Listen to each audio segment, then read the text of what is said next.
caso do acidente aéreo da Marília Mendonça, o valor do seguro foi pago corretamente? É calculado com base na expectativa de vida e nos ganhos de cada vítima ou é um valor padrão? Houve manipulação? Esse valor pode ser questionado ainda judicialmente? Meu nome é Tabata, eu sou advogada especialista em seguro de responsabilidade e eu vou te explicar como funciona uma pólice de seguros na prática, como são as coberturas em acidentes aéreos. Quando nós falamos de indenização relacionada a seguro, existem duas possibilidades. Uma indenização que é um padrão, ou seja, é um valor fixo por vítima, já está determinado na apólice, que em caso de acidente, cada vítima vai receber o valor X. E existe a cobertura de responsabilidade, que aí é com base na responsabilidade civil da empresa, né, se ela for processada, ela vai ser condenada, né, a pagar um valor pelo prejuízo que ela causou para aquela família. Aí existe um valor de cobertura da pólice e, nesse caso, vai ser avaliado quem era a vítima, qual era a expectativa de vida, os ganhos. Então, nessa situação, importa sim as condições específicas de cada pessoa. Mas no caso desse seguro, tem alguns detalhes muito importantes. Segundo o áudio de esposa de uma das vítimas, ela comentou que o seguro era da Mafre, né? Então, com base nisso, eu peguei as condições gerais da Mafre para poder te mostrar como funcionam as coberturas. Vamos começar pelo RETA, que é um seguro obrigatório. Então, eles tinham essa pólice e para ter os 2 milhões de dólares, eles tinham uma outra pólice que eu também vou comentar no vídeo. O risco coberto é a garantia às reparações por danos pessoais causados a passageiros ou danos materiais causados à bagagem em consequência de acidente ocorrido durante a viagem da aeronave. O valor previsto na condição geral é bem baixo, né? R$40.950 por passageiro, né? No caso de morte, no caso de danos pessoais. Mas esse valor, ele sofreu reajuste, é mais do que isso, mas ainda assim é um valor bem baixo. No caso do RETA, está claro, evidente que é um valor por passageiro. Não é um valor geral que vai ser distribuído de acordo com as condições de cada passageiro.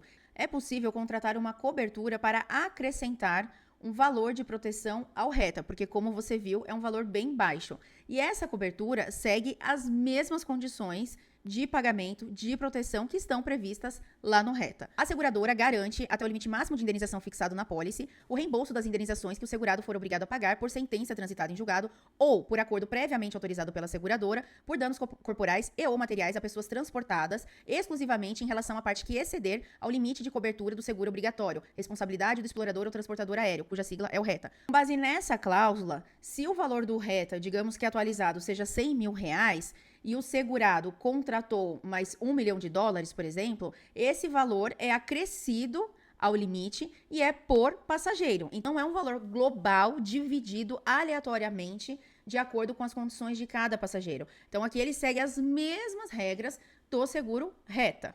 Outra possibilidade é a cobertura de danos pessoais, de responsabilidade civil de danos pessoais. A seguradora indenizará até o limite máximo, né, contratado, em nome do segurado, a seu pedido, os eventos decorrentes de morte ou invalidez permanente de passageiro causado por acidente aéreo e que o segurado for considerado responsável. Observe que a indenização por morte corresponderá ao valor total do limite máximo de indenização contratado por vítima.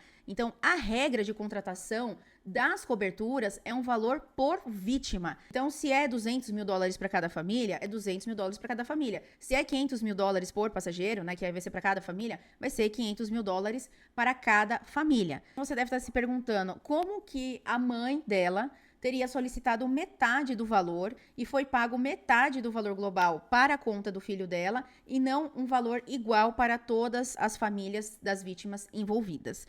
Não sabemos exatamente o que aconteceu, né? Se existe um valor por passageiro e uma das pessoas não quer assinar, não quer aceitar aquele valor porque ela exige que seja metade, a seguradora pode aguardar decisão judicial. Porque se ela fizer o pagamento sem que a pessoa concorde, sem que a pessoa assine um termo de quitação, corre o risco dessa família processar a seguradora e pedir para aumentar o valor.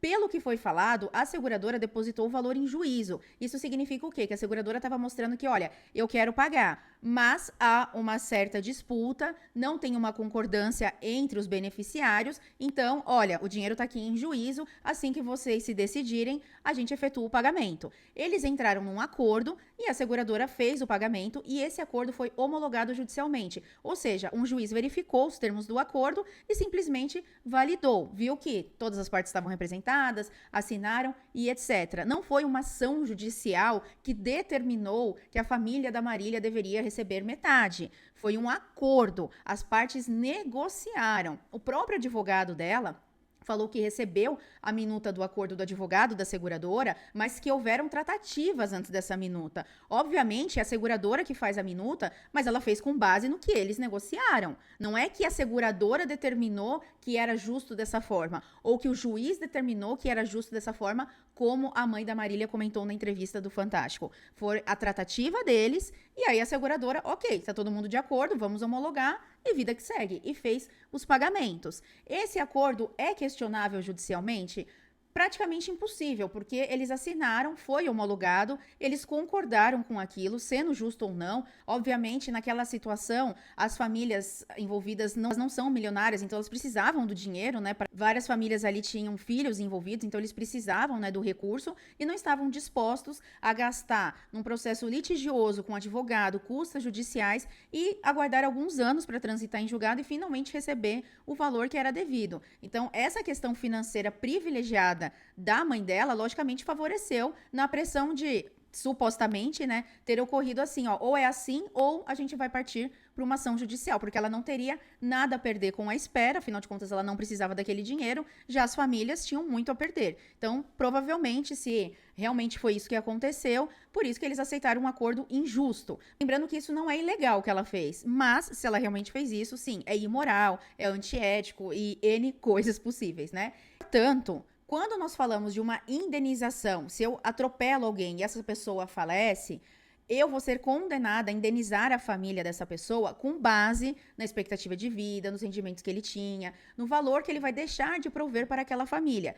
E isso faz diferença a depender da vítima. Se é uma pessoa que ganhava um salário mínimo e tinha 30 anos, a condenação vai ser uma. Se é uma pessoa que ganhava 30 mil reais e tinha 30 anos, a condenação vai ser outra. Se é uma pessoa que já tinha 70 anos, a condenação é outra. Nessa situação, realmente varia o valor a ser pago de acordo com as condições da vítima. Mas quando nós falamos de um seguro que existe um valor por passageiro e os beneficiários vão receber um valor fixo previsto na pólice, o valor deveria ser igual, independentemente da condição econômica e da expectativa de vida de cada um desses passageiros.